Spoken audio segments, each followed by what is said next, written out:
কিছু মানুষ তোমাকে কিছুতেই ভালো বলবে না, সে তুমি যত ভালো কাজই করো, যত ভালো চাকরি করো, যত ভালো রান্না করো, যত ভালো লেখো, যত সুন্দর করে সাজো, যত ভালো গানই করো, তাদের কাছে তোমার সব কিছুই খারাপ।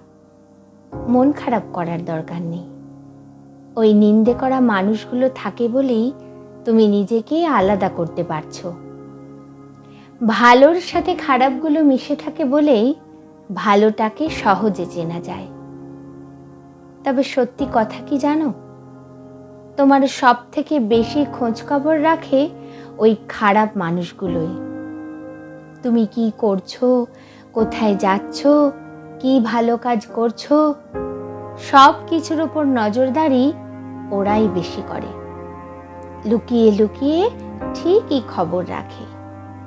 ভাবতে পারছো তুমি কতটা দামি ওদের কাছে? ভাবতে যদি হয়, নিজেকে নিয়ে ভাবো। নিজেকে এমনভাবে তৈরি করো যেন ওরা সারা দিন তোমাকে নিয়েই ভাবতে থাকে। তোমার ভালো থাকাটা যদি ওরা ভালো চোখে দেখতে না পায়, তাহলে জানবে তুমি ঠিক পথেই আছো। ওদের মানসিক শান্তি উড়ে গেছে।